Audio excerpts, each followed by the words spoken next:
Hi, I'm Susan. Today I'm trying a new recipe. It's called a broccoli beef braid, and it's from the sheet pan cookbook that I got from Ollie's. And it looks good, but I am leaving out the broccoli. I would love it. My oldest son maybe, but the other two wouldn't touch it if it had broccoli in it. So I am just gonna make it without the broccoli and see how it goes. So I hope everybody's doing great.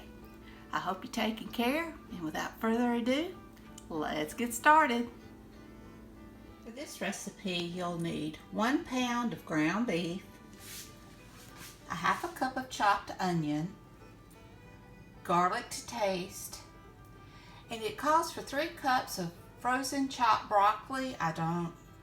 My family doesn't care for broccoli, so I'm leaving it out, but I bet it would be good. 1 cup of shredded part-skim mozzarella cheese, a half a cup of sour cream, 1/4 teaspoon of salt, 1/4 teaspoon of pepper, and 2 tubes of crescent rolls. I have my oven preheating to 350 degrees Fahrenheit. In a large skillet, I'm going to cook up my beef and my onion and my garlic. Now, the recipe doesn't call for garlic, but I usually add garlic to everything. And you want to cook it over medium heat for about 6 to 8 minutes or until the beef is no longer pink. And you want to break it up into crumbles, and you want to drain it when it's done.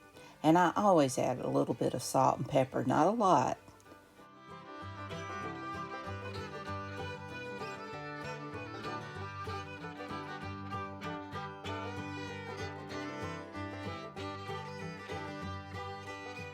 After your meat's drained, add it back into your pan and stir in your broccoli if you use broccoli, your cheese, sour cream, salt, and pepper, and just heat that through.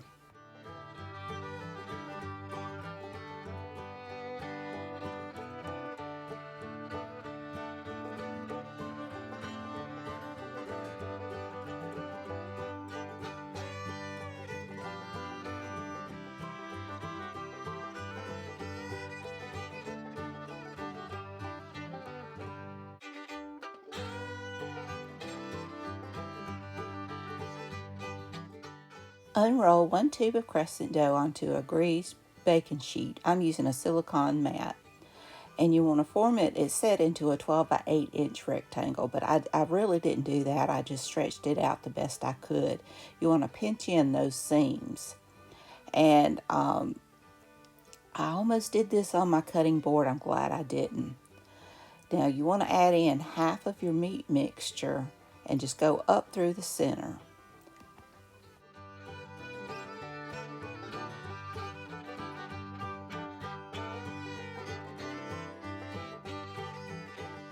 Now on each long side, you want to cut in about 1 inch wide strips. It's set at an angle. I didn't do that, but I just cut my strips. You can tell I did not follow this very well, but you just want to cross it over back and forth the strips and kind of pinch the ends together the best you can. Now I ended up struggling with this because I should have put it more to the side and let the dough wrap over to the side. But when I tried to move it, I made a mess of it. It just did not want to move at all. It was stuck good. So the second one looks a lot better than the first one. So you just want to repeat this whole process again. Now bake it about 15 to 20 minutes until it's a golden brown. It took about 18 minutes for mine to get done. And here it is. It really is good. It doesn't look pretty, but it was a hit with my family. They really loved this. And I was told they were glad I didn't put the broccoli in. They wouldn't have touched it. I would have liked the broccoli in there. But this was still good. We just each got a big piece of it and enjoyed ourselves. And my boys, they just ate chips, just sort of like a burger. So I hope you enjoyed this video. If you did, please give me a thumbs up and hit that subscribe button. If you haven't, ring that bell so you can be notified when I upload new content. Leave a comment. Tell me what you think. Y'all have a great and wonderful day. Take care. I love you. And until next time, bye y'all.